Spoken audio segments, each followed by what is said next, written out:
إلهي سبحانه وتعالى وحنا أمريا اتبعوا ما أنزل إليكم من ربكم ولا تتبعوا من دونه أولياء قليلا ما تذكرون. أيضا وحنا عدينيسا إن اللبو يعني راعتان كلية جرتو إن الله سبحانه وتعالى للراعي ونظامك يعني دستورك شريعة وحول بالله سبحانه وتعالى الله يقعته taasina waxay noqonaysaa isdhiibid ama hoggaansan dhammaystiran oo Allah subxaanahu wa tacaala uu qofku u ictiraafay rabbinimadiisa kana dambeeyo iskuna dhiibay wixii ka soo har qofkii raaca waxay rabaan ha noqdaan waa diidid uu diiday Allah subxaanahu wa tacaala yani inuu Allah kunkan ka taliyo iyo shirka cad oo gaalnimo cad qofkaas inuu raadsaday ilaahay subxaanahu wa tacaala ayadda wuxuu soo qatimaya famaa lakum kayfa taxkumun markii waxaa soo cadayna loo cadeeyay oo ilaahay subxaanahu wa tacaala noo cadeeyay waxaad xukumaysaan oo kale maxay tahay oo aad ku raacaysaan yani wadada khaldan ooga leexanaysaan wadada toosan. بسم الله الرحمن الرحيم الحمد لله والصلاة والسلام على أشرف الأنبياء والمرسلين سيدنا محمد وعلى آله وصحبه أجمعين. السلام عليكم ورحمة الله وبركاته. waxaan kusoo dhex jirnay barnaamijkeenii isweydiimaha qur-aanka alqur'aanu yatasa'al oo aan maaragtay habeenada ramadaanka aan dul istaag ku sameynaynay aayado ka mid ah qur-aanka kariimka aayadahaas oo ku imaanayay qaab su-aalo ah su-aalahaas oo runtii xambaarsan yani wax badan oo laga fakara mudan ilaahay subxaanahu caza wajal isu kaaya barayo sifaadkiisa cadamadiisa naxariistiisa nicmooyinka uu noo galay iyo sida uu koonka u maamulayo iyo nolosheenana ilaahay subxana wa tacaala uu nidaam cad u dejiyey la rabo in lagala baxo su-aalahaasi in alla lagu barto loo hoggaansamo oo laga dambeeyo xalaqada caawa waxaa marti iigu ah injineer cabdixaliim xirsi marxaba injineer. marxaba injineer xalaqada caawa waxaan u balansannahay inaan bal isla qaadaa dhigno sida ay maaragtay aalihada ilaahay sokadiisa la caabudayo ayna maaragtay uga taagdaran yihiin ama aysan u awoodin inay dadka ku hagaan waddo toosan ilaahay subxaana wa tacaala keliya inuu awood u leeyahay in khalqiga maaragtay basharka uu ku hago garanaya waxa u wanaagsan oo maaragtay ku haga wadada wanaagooda uu ku jiro adduunya aakhiro bal mawduuca noo iftiimi caawa. بسم الله الرحمن الرحيم الحمد لله والصلاة والسلام على أشرف الأنبياء والمرسلين سيدنا محمد وعلى آله وصحبه وسلم أجمعين ما بعد وحن آدو فرح سنة أستاذ فاروق إن أنك سوق يبقى برنامجك جماعة الصادعون بالحق وقلت لك شيء بشر بركيسان أي رمضان عاو حلقة وحن كفلا قيدونا سيدا صور صوت المانتي تقدر إليهين دتك إلهيدا الله سبحانه وتعالى سكديس أي وشريك يلان إنا معنا كفلا قينو هدي إلهي كرال النقضة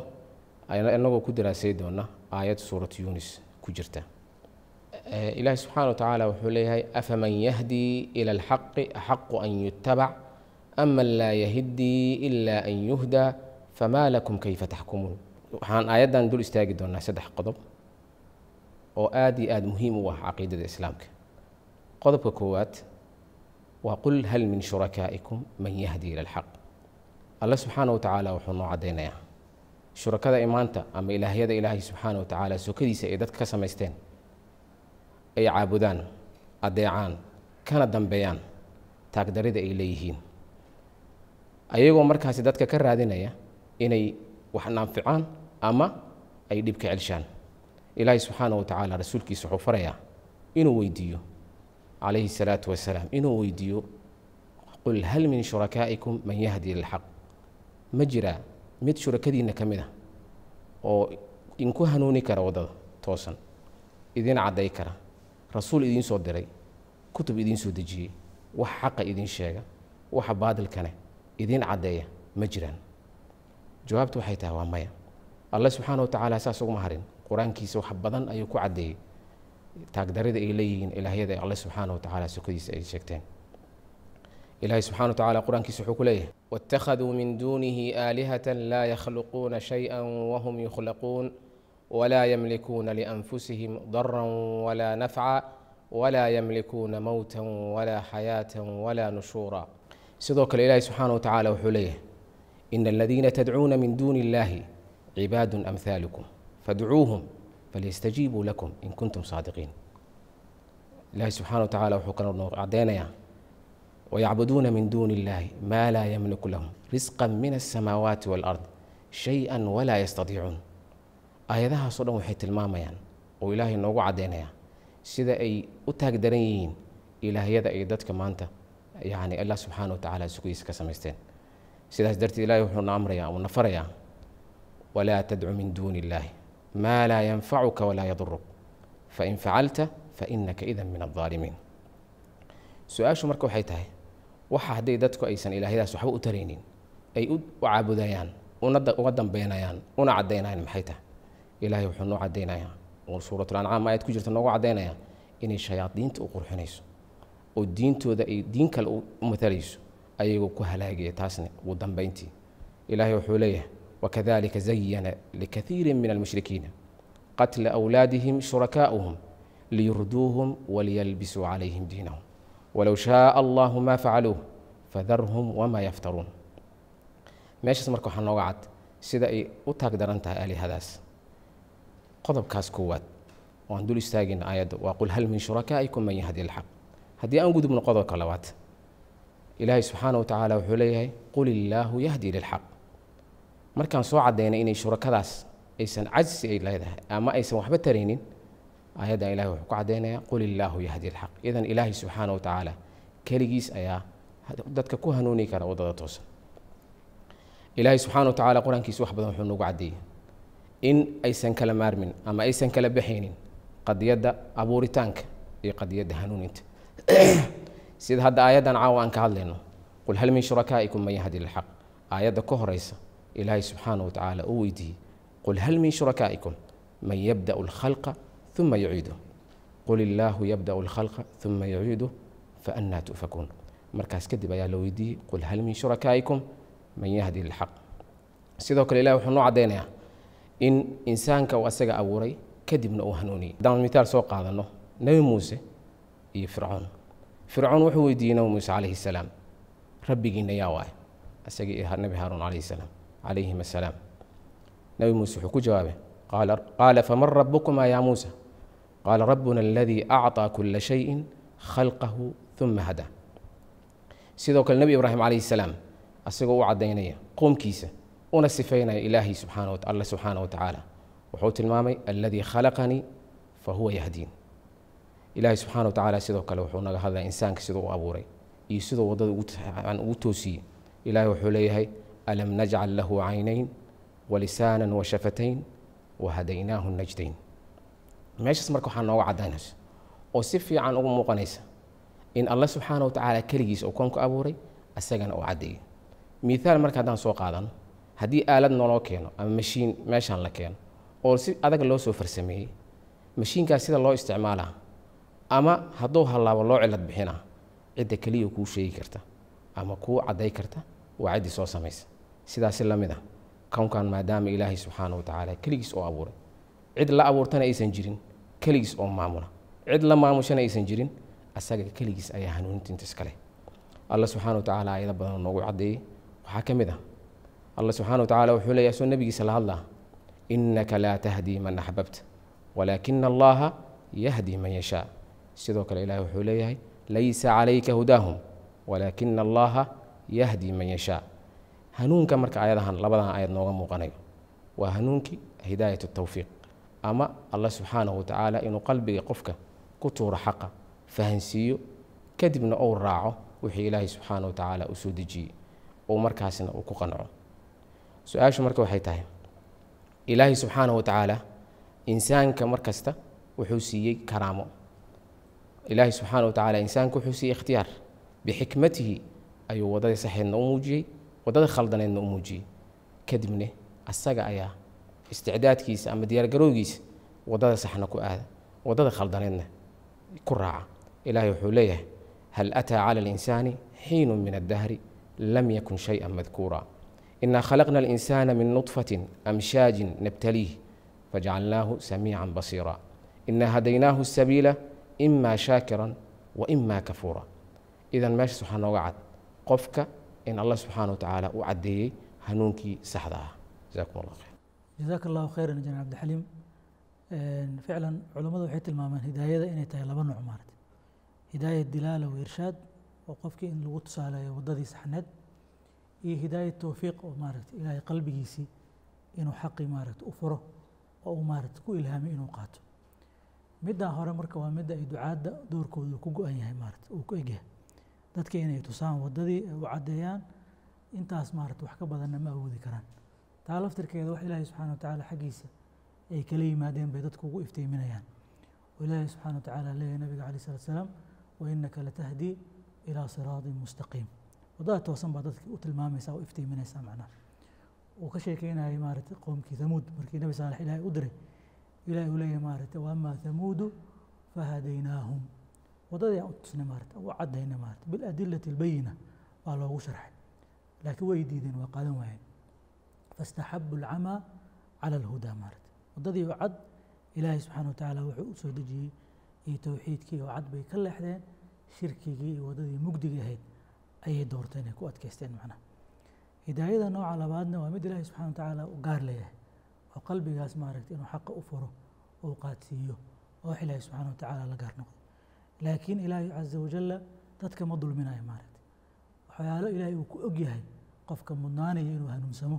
iyo qofka aanan mudnaanaynin baa ilaahay subxana watacaala ku kala siinaya maaragtay asbaabo badan oo maaragtay la dheehan karaa jira qofka xaqa dhegaysanaya iyo kan dhagaha ka xiranaya aan rabin inuu maqlo isku mid ma noqonayaan maaragtay qofka raadinaya xaqa ee maaragtay juhdi ku bixinaya iyo kan maaragtay diidaya asagoo adiladii u jeedo waxyaabo hore uu ku dheganayo maaragtay isku dhejinaya labadoodan isku mid ma noqonayaan maaragtay markaan aragno maaragtay Salmaan al-Farisi oo dhul dheer uga soo baxay xaqi iyo maaragtay Abi Taalib oo xaqi ag taagan nabiga calayhi salaatu wasalaam inuu raaco u diidaya maaragtay reer Cabdilmutalib warkiisa inaan khilaafo maaragtay isku mid ma noqonayaan qofka iskibirsiinayo oo iskala weyn maaragtay xaqa iyo kan raqbada ay ku jirto oo wax inuu maqlo ama ka fakaro rabo isku mid ma noqonayaan maaragtay asbaabo badan ilaahay subxaana watacaala uu ku garanaya asaga maaragtay kan mudan inuu xaqa qaato oo la waafajiyo iyo midka aanan mudnayn laakiin ilaahay subxaana watacaala mar kastaba yani awooddiisa ay ku jirta jazaaka allahu khayran bal noo sii iftiimi mawduuca جزاكم الله خيرا markii aan ka soo hadalnay qodobkii hore oo Allah subhanahu wa ta'ala inay macnaha aalihada ay caabudayaan shurakada ay ka sameeysan Allah subhanahu wa ta'ala inaysan waxba taag darantahay waxbana aysan qaba karin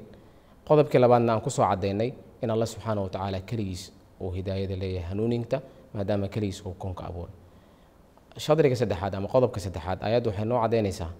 إلهي سبحانه وتعالى وحوليه أفمن يهدي إلى الحق أحق أن يتبع أما لا يهدي إلا أن يهدى فما لكم كيف تحكمون آيات وحن نوع ديني ساقيبتان إلهي سبحانه وتعالى ميام مدن إلا الراعو اللي كون كان أبورتي وددك ودد صحدا أو شيء وكو هنوني ميام مدن إلا الراعو مساء ضد آن أيغا بيس هنوني كرين إسكدا إن أيغو هنونياني ماشي سمركو حن نوع ديني قد يد اتباعه inay tahay qadiyad aad iyo aad muhiim u ah oo caqiidada tawxiidka ku xiran ilaahay subxaanahu wa tacaala wuxuuna amrayaa ittabicuu maa unzila ilaykum min rabbikum walaa tattabicuu min duunihi awliyaa qaliilan maa tadakkaruun ayaddan waxay noo cadaynaysaa inay labo yani raacitaan keliya ay jirto in ilaahay subxaanahu wa tacaala la raaco oo nidaamka yani dastuurka shareecada wax walba alla subxaanahu wa tacaala laga qaato taasina waxay noqonaysaa isdhiibid ama hoggaansan dhammaystiran oo Allah subxaanahu wa tacaala uu qofka u ictiraafay rabbinimadiisa kana dambeeyo iskuna dhiibo wixii ka soo har qofkii raaca waxay rabaan ha noqdaane waa diidid uu diiday Allah subxaanahu wa tacaala yani inuu alla kunkan ka taliyo iyo shirka cad oo gaalnimo cad qofkaas inuu raadsaday ilaahay subxaanahu wa tacaala ayadda marka wuxuu soo qatimaya famaa lakum kayfa taxkumuun markii waxaa soo cadayna loo cadeeyey oo ilaahay subxaanahu wa tacaala noo cadeeyey waxaad xukumaysaan oo kale maxay tahay oo aad ku raacaysaan yani wadada khaldan ooga leexanaysaan wadada toosan jazaakum allah khayr jazaaka allahu khayran injineer cabdixaliim mahadsanidin daawadayaal waxaa maaragtay meeshaan ka arkaynaa cidda keliya ay dadka ku hanuunin karta wadada saxan inuu alla subxaanahu wa tacaala yahay isaga ayaa garanaya khalqiga uu abuuray garanaya waxaa maslaxadda ugu jirto subxaanahu caza wajalla isaga ayaana rusul usoo diray kutub usoo dejiyey u dejiyey nidaam hayaya noloshooda ilaahay subxaana wa tacaala nidaamkaas u dejiyey waa nidaam fitradoodii maaragtay la soconaya waa nidaam maaragtay la tawaafuqaya fitrada kownka iyo naamuuska iyo nidaamka guud ee ilaahay subxaana wa tacaala kownka uu ku maamulayo ilaahay subxaanahu caza wajalla keliya ayaa marka awooddaa leh qolyaha maanta boobaya xaqii alla subxaanahu casa wajal ama isku dayay inay boobaan ama ay sheegtaan oo ilaahay subxaanahu casa wajal dadkii u abuuray wax u dejinaya wax u sharciyeynaya wax u nidaaminaya dhahaya annagaa maslaxaddii garanayna dadkaasi inay maaragtay waxba u haynin dadkii oo meel cidlaah ay ku lugoynayaan maaragtay dadkana inaysan waddada saxan ku hagi karin bal iyaga ayaa maaragtay waddadii saxnaay ka lumay oo maaragtay dadkii maxaa la lahayay jahli iyo hawo iyo meel cidlaha ku wada ficlan ayaga ayaa maslaxadoodii garan waayey oo ahayd inay rabbigoodii gartaan oo ay u hoggaansamaan oo ay addoomo u noqdaan ayay garan waayeen meeshaas ay garan waayeen oy ku lumeen iyo dadkiina kusii luminayaan walidaalika berita marka ilaahay la hortago ay dhihi doonaan haaulaa'i aladiina aqwaynaahum kamaa aqwayna dadkaani waa dadkii annaga aan soo luminay sababtoo annagaa marka hore lunnay sida annaga aan u lunnay baana maaragtay iyagana u luminay marka waxaa muhiima qof kastaa inuu isweydiiyo adigu halkeed maaragtay noloshaada kala kulantaa halkee ka raadisaa nidaamka xayaataada ma rabbigii ku abuuray nidaamkiisa aad qaadataa ood ku socotaa mase maaragtay qolyo kaleed ayaad wax ka raadisaa maaragtay inaa markaa qofka uu fahmo cidda keliya ee maaragtay maslaxadaada iyo noloshaada garanaysa xaqna u leh oo maaragtay kugu addoonsatay inaa asaga u hoggaansanto waa rabbi subxaanahu casa wajal maanta waxaa la daba raacayaa reer galbeedkii baa la daba raacayaa oo maaragtay la leeyahay barwaaqo iyo horumar bay nagu hoggaaminayaan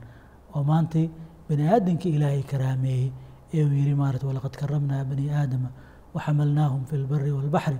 warazaqnaahum min alطayibaati wafadalnaahum calaa kaiirin miman khalaqnaa tafdiila baysay u wadeen maalinba haadaanay ka tuurayeen maanta xayawaanka meel ka liidata oo laga yahay qasooda ay ku sii wadaan maaragtay oo qof kastoo dareen leh u arkaya faalxumadeedii welina dad baa maaragtay usii cararaya meesha marka wanaagga keliya uu ku jiro badbaadada bani aadamka ku jirto waa rabbi subxaanahu watacaala oo la raaco arrintaasaan anagu dadka ugu yeeraynaa intaasaan xalaqadeena caawa kusoo xirinaynaa intaan xalaqo kale kaga kulmayna waxaa idin leeyahay assalaamu calaykum waraxmat ullaahi wabarakaatuh